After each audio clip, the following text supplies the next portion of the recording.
The GOP's epic losing streak. If Republicans step back and look beyond the legal and social media spectacle of Donald J. Trump, they'll see screaming political sirens everywhere they gaze. The GOP's political trouble has been unfolding slowly but unmistakably, starting before Trump's loss to Joe Biden in 2020. First, the 2018 House elections were a disaster for Republicans. Democrats had a net gain of 40 seats to take over the House, their largest gain since the post-Watergate election of 1974. Trump lost the presidency. Next, Republicans blew two runoff elections in Georgia and lost control of the U.S. Senate. The runoffs took place a day before Trump backers stormed the Capitol. Then, Republicans won the legal fight over abortion as Trump-appointed justices helped to ensure the reversal of Roe v. Wade, but the GOP lost a series of political battles over it afterward, a reflection of polls indicating that most Americans support abortion rights. GOP-led state legislatures have shown no signs of slowing their push to enact stricter abortion bans, suggesting continuing political backlash. And that's true. They haven't slowed back. They haven't. You keep saying that, but until they do it, regardless, the Republican Party is screwed. They fucked. It doesn't look, man. It don't matter. It don't matter if he stays a Republican or if he runs third party. Regardless, either way it goes. The Republican Party is fucked. They're screwed. They really are. They like this one man has them in a chokehold despite all of this. But the base loves them. The GOP lost a series of political battles over it afterward. Okay, we just read that. And they're going to keep doing that shit too. They're going to keep trying to fucking pass these goddamn abortion bans. Let's continue. Republicans put high-profile election deniers on the 2022 midterm ballot in key state and federal races, only to see several lose winnable elections. 6. Republicans blew a chance to control the Senate by nominating too many hard-to-elect in a swing state Trump facsimiles. Goddamn.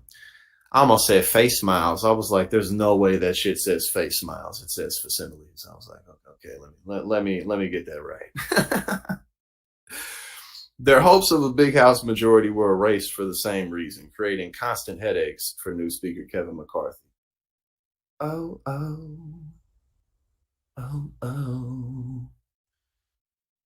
And again, this is legitimately what's going on with the party too. You know, like these are facts.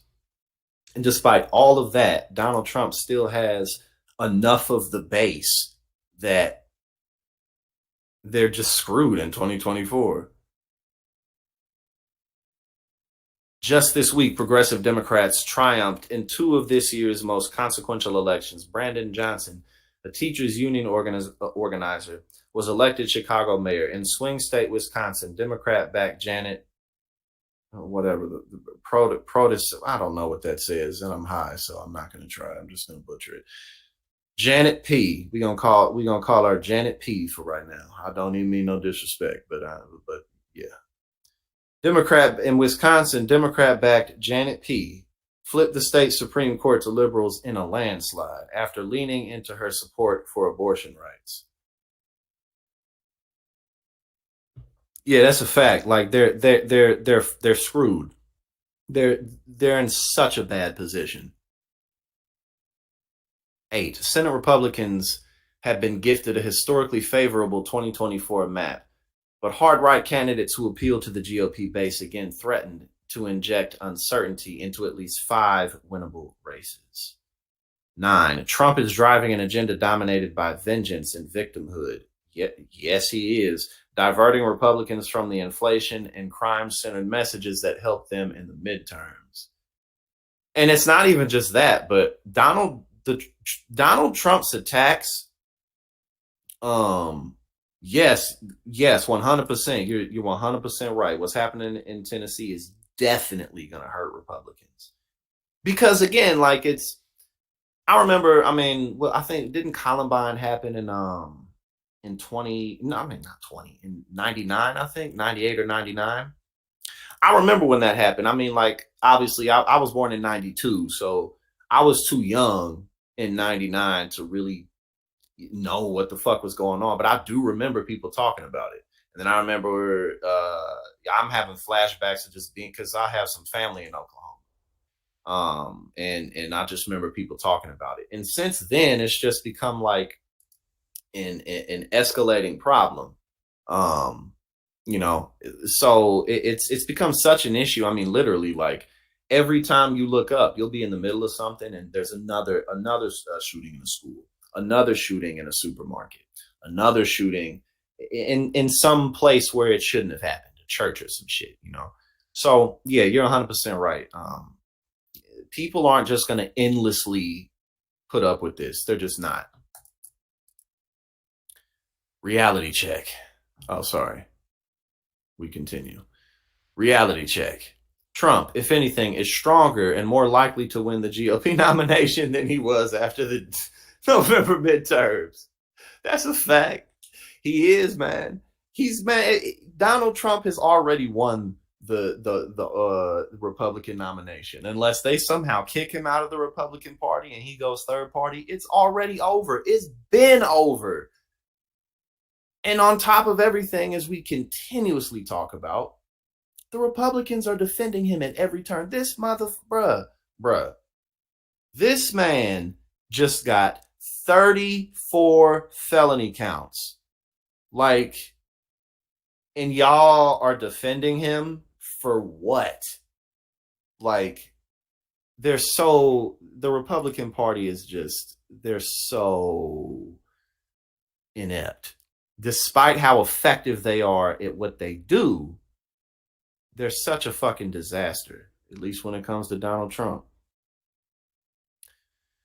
By the numbers. Mm-mm.